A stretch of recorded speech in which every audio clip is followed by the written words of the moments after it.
sa random. Random. Oh, random din. Hindi kasi parang, kwento ko ba? Yeah, Okay yeah. na? Is this the part? Okay.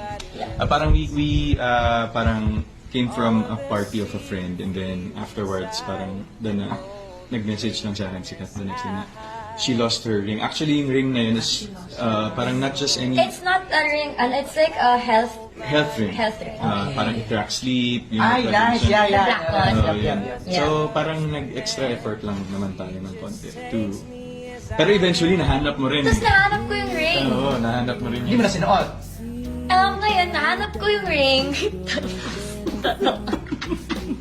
Tapos ngayon, may ring din bigay si Tisoy. So, naging dalawa. So, Yeah. pag di pa mamonitor Di pa mamonitor siguro, ng tama. Ewan ko na lang. Ewan ko na lang, di ba?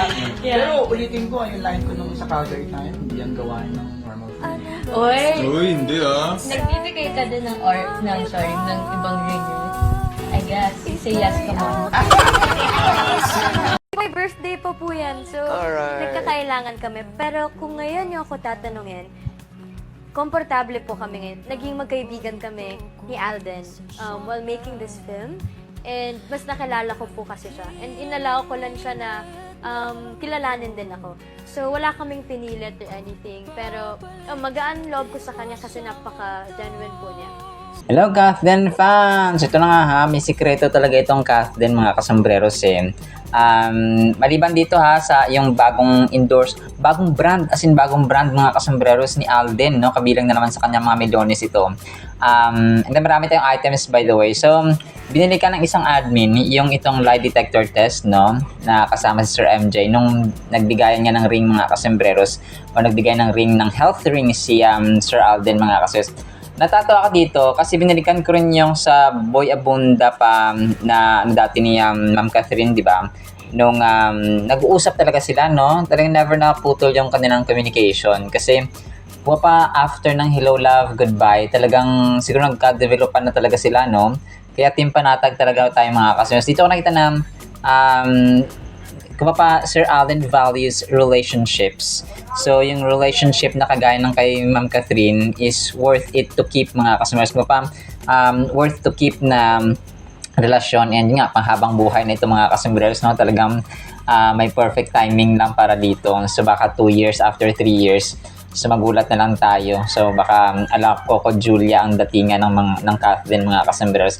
Dito ko na kasi si Ma'am Catherine, hindi pa, di ba, sabi ni Ma'am Catherine na, hindi, nagbibigay ka rin di ba sa iba ng ganito, ng ring na ganito. Tapos, hindi na niya pinatapos. Parang pinuwersa na niya na sumagot ka. Say yes.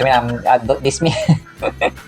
Dismiss ang kaso. Parang ganun. So, parang alam mo yun, na parang may tinatago talaga sila mga kasombreros. So, team panatag po tayo. Binili ka na ng isang admin kung kaya sinishare ko rin po sa inyo. So, nung time din na interview siya ni Tito Boy, yung Hello Love Goodbye pa. So, talagang dun makita na talagang nagko-communicate talaga sila mga kasombrero. So, nag-uusap sila. And may mga times na nagte-text si Kat, no, kay Alden.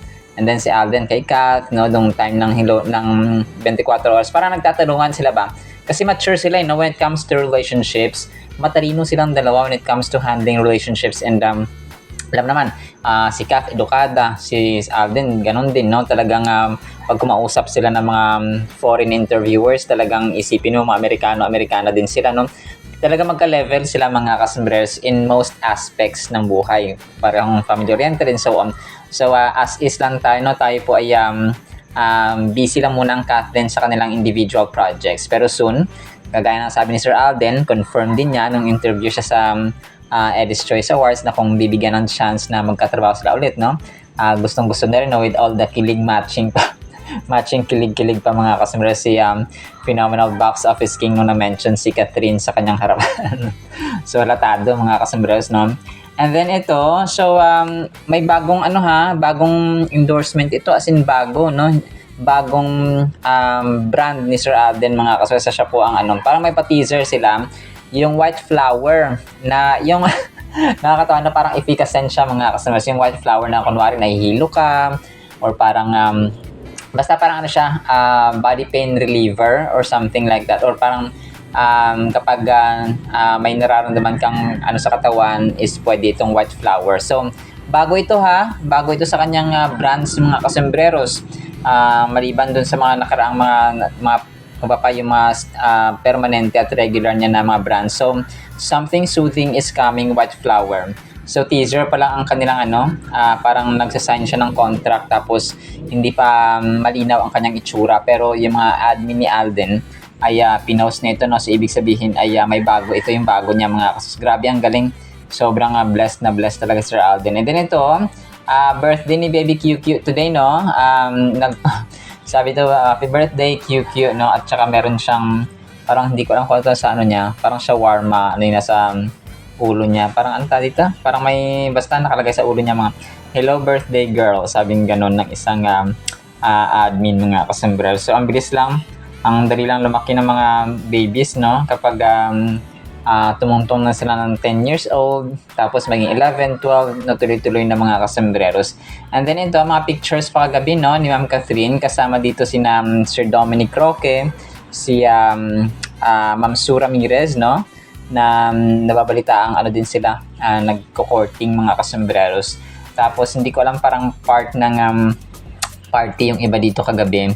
So itong dalawa hindi ko kilala mga kasombreros, baka baka mga glam team niya or part ng celebration doon kagabi mga kasombreros ng kay Doc Ivy mga kasombreros. And then ito, so prayer item, prayer item, no, ni Sir Alden for today mga kasombreros, or unahin ko na para itong verse, no. Micah 6:8, sabi na, do what is right to other people, love being kind to others, and live humbly. Napakaganda nito mga kasombreros, no, na reminder sa atin maging mabait, maging maibigin, at saka maging mabuti, no. And then yung kanyang prayer item, of course, no, na parati nating inaabangan din mga kasombreros. And by the way, sa amin na kulimlim, no, sabi niya dito, Dear God, when I'm busy and overwhelmed with life, help me to slow down and turn my heart back to you. In the chaos, remind me of your invitation in Matthew 11:28-30. Come to me, all you who are weary and burdened, and I will give you rest. For my yoke is easy and my burden is light. Teach me to lay down the weight I was never meant to carry and to find rest in your presence. Help me to move at your pace, trusting that you are with me in every step and every moment. In Jesus' name, Amen. So, Amen and Amen, Pops Alden. So, nakakatuwa talaga ito, tsaka nakaka-relieve ng soul, no? Yung kanyang mga sinishare din mga kasombreros na kung saan ay tayo rin po ay nare-refresh. And then ito, post niya sa kanyang Instagram din, the voice actors, tapos the scene. So, parang Japanese anime ito mga kasombreros, no? Na kung saan yung mga voice actors versus doon sa anime. Parang paborito niya to. Hindi ko, never talaga ako hilig dito sa mga anime. Maliban din syempre ng mga dati pa, no? Ng mga bata-bata pa tayo. Pero ngayon parang hindi na ako nahilig. Pero Sir Alden talagang siya, nahilig sa anime mga kasombreros. So, parang hindi ko alam kung Naruto ba ito. Tapos ang kulit lang kasi yung mga voice actors talagang parang ina-acting din nila yung ginagawa ng mga anime na binobosesan nila mga kasombreros. And then ito, si Roxy Smith, no, isang artista din po, no, na nakasama nila ito sa nakasama sa isang ito parang gusto niya makasama si Sir Alden sa pelikula mga kasombreros. So, everybody's favorite si Alden ang gusto niya makatrabaho ulit. Tapos, nakasama niya dati sa, hindi ko alam kung nakalimutan ko yung niya. So, kung saan niya nakasama mga kasi si Roxy Smith. Pero yun po, no, everybody's favorite talaga si Sir Alden. And then ito, so ang cute ulit ng ginawa ng mga dito, no, ng mga Alden admin, mga kasombreros. Dun sa bagong app pala yun sa cellphone, no, na parang realistic siya. Tapos isa dito is si Nanay Linda, no, ang cute mga kasombreros. Tapos parang ginawa nilang hindi ko lang kung ano to. Parang app lang siya, no, sa isang sa cellphone siguro ito mga kasombreros, pero parang tunay kasi siya, no. Ang cute lang ng ginawa nila ng dito na mga nakalikha nito mga kasombreros. So actually yan lang muna sa ating Kathleen items, no. Sana po ay pakinggan po natin ang Word of God. Today is September 6, 2025.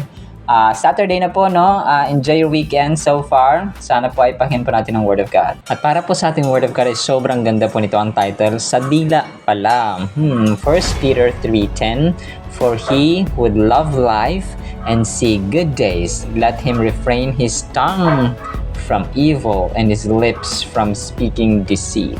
Ito mga kasambreros ay nagpapahiwatig at nagre-remind sa atin, no, ng kumapa ng ating salita na ating dila mga kasambreros. So may pangako, no, may pangako pa ng Diyos mga kasambreros sa mga taong parati nagsasalita ng maganda, ng mabuti, na nakaka-encourage, na alam mo na-uplift ka ba? So, ganun siya mga kasambreros, no? So, yun po ang sasabi dito sa 1 Peter 3:10 mga kasambreros.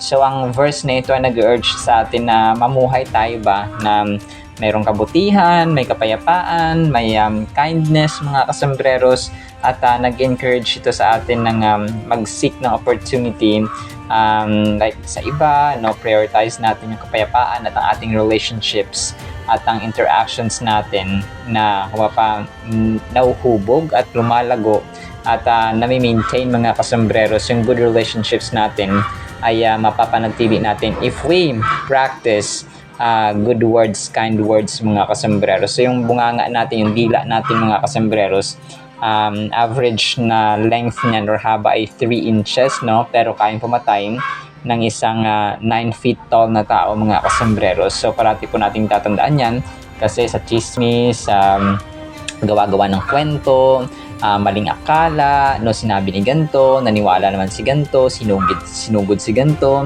may itak, may baril, may kutsilyo. So ganun mga kasambreros, anong nangyari ay nag-away-away sila, mali naman pala, no, at saka maling impormasyon at saka maling akala. So, papadelikado mga kasambreros, kung kaya ang Panginoon natin ay nag-remind, no, si Apostol Pedro sa kanyang liham, no, sa chapter 3 verse 10 na kung gusto nating manatili yung kapayapaan, kung gusto nating manatili yung pag-ibig sa loob ng tahanan, sa ating workplace, sa atin mismo, no, sa ating isipan at ating buhay, ay huwag tayo magsalita ng mga masama, no, refrain his tongue from evil and his lips from speaking deceit. So yung mga masama, yung mga panlilinlang, kasinungalingan, and so on mga kasambreros.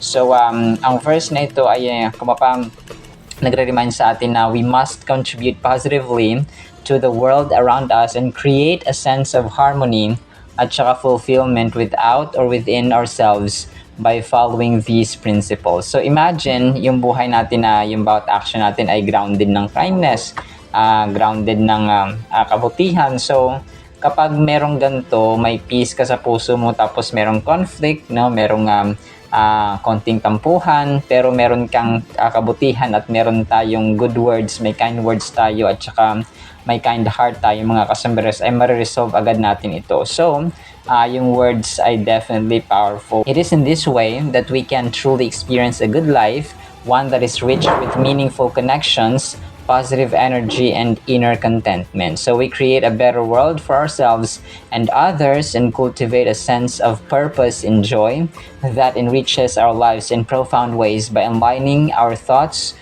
words, and actions with the values of goodness, peace, and kindness. So ito mga kasambreros, no, talagang gamit na gamit at saka kailangan ito sa atin ngayon sa mundong ating ginagalawan, especially sa ating pamilya. Kasi imagine mo kapag ang nanay mo, yung tatay mo, yung kuya mo, or kung sino man dyan mga kasambreros ay they practice yung good words, they practice kind words, they practice goodness, and lalong-lalo na mismo sa kanilang actions ay meron tayong tahanan na parang ayaw mong iwan, no? Parang ayaw mong mag-separate at maghiwalay kahit tayo mo na mag-asawa kasi nga masaya sa loob ng tahanan. So, ganun mga kasambreros ka-exciting at saka kaganda mabuhay sa isang mapayapa at family members na punong-puno ng peace, love, and joy. So, this advice is timeless, reflecting the universal human desire for a meaningful and harmonious existence. So, timeless po ang chapter 3 verse 10 of 1 Peter 3:10 mga kasambreros. Timeless po ito. Kailangan ito ngayon, kailangan ito bukas, hanggang sa susunod na mga generation to come mga kasambreros. Kasi nga Sino ba naman ang gustong di ba, mabuhay sa isang lugar na magulo, sa isang tahanan na maingay, na wala siguro mga kasusong. Kaya yung ating buhay, kapag may peace at love, ay nagkakaroon tayo ng purpose ba, sense of purpose ng ating existence sa mundong ito, mga kasembreros. So ang verse na sinasabi na keeping one's tongue from evil and lips from deceitful speech or words, mga kasembreros, ay nagdidirect ito sa atin or nag-underscore ng power ba ng salita talaga, mga kasembreros, at ang katotohanan at ang kahalagahan ng katotohanan or truthfulness. Kasi hindi kaaya-aya sa isang mag-anak or sa isang magulang, anak, tapos mag-asawa, o tapos yung anak, for example, nagsinungaling sa magulang. So, kailangan may truthfulness na mayroong katotohanan sa ating mga labi, mga kasembreros, at sa ating buhay. So, we deserve the truth, no? Kagaya ng nasabi sa Biblia, mga kasembreros. And you deserve the truth, we deserve the truth. So, ano ang katotohanan, mga kasembreros? Jesus Christ is the way, the truth, and the life. And ang kanyang salita sa Biblia ay ang katotohanan. That is why always encouraging you po, no, na magbasa po talaga ng katotohanan at pinapakain natin ang ating kaluluwa, mga kasembreros, sa Holy Bible. Evil speech can harm relationships and communities, while deceit erodes trust, mga kasembreros. So, yun, yung pandidin lang. Kasi pag yung tiwala na wala na, nabasag na, mahirap na po yan ibalik, mga kasembreros, no? Kasi nga, yung tiwala ng tao ay kapag na-break yan, ay nako po, mahirap po yan. Kung pa yung isang sugat maghihilom, pero mahirap na siyang, kung pa may peklat na siya, mga kasembreros, na may iwan. So we can foster an environment of honesty and respect by controlling our words. So nasa atin naman kasi kayang-kaya natin control ng ating mga bunganga at ating dila, ating mga salita, mga kasembreros, because atin naman ito, no? So no one controls it apart from you, no? Except you, mga kasembreros, except I. So we have the power or we have the control, mga kasembreros, kung anong sasabihin, kung kailan sasabihin, kung kanino natin sasabihin. Kasi sometimes, tama yung iyong salita pero maling tao ang iyong pagsasabihan, or maganda yung motibo natin pero maling pagkakataon. So may mga ganun, mga kaso. So in that moment, nagkakaroon ng clashings, nagkakaroon po ng disagreement or misunderstanding, mga kasembreros, or misinterpretation sa bawat partido. Kasi nga mali yung application, mali yung tao, or mali yung tamang panahon. Hindi siya tamang panahon, mga kasembreros. So additionally, we can cultivate peace and pursue good by being mindful of our words and actions, ensuring that they are aligned with our values and beliefs. So kailangan kapag Kristiyano, kapag anak ni Lord, dapat nakita yun, no, sa ating salita, nakita dapat sa ating salita, sa ating actions, mga kasembreros, at sa ating the way we behave in general. So ganun po siya, mga kasembreros. So as an application, think about handling your toughest project at work or resolving a family argument. Peace is crucial. Imagine your words as tools can build or break relationships. Commit to using them again wisely to fix what's broken and strengthen what's weak. Show kindness as you tackle daily hurdles. So, ganun, mga kasosama, as an application talaga, ay yung ating natutunan sa salita ng Panginoon, and always think na yung Panginoon po natin ay hindi po siya bulag sa lahat naman nangyari sa ating buhay. And of course, yung ating pamilya, mga kasembreros, na unang-una natin nakakasalamuha sa ating buhay bilang individual or mortal being. Alright, salamat sa ating Word of God, ha? Nawapit pagpalain po tayo ng pag-ibig, pananampalataya, pag-asa, in the mighty, holy, sweet, magnificent name of our Lord Jesus Christ. And everyone said, Amen and Amen. See you next time, mga kasembreros, paalam po.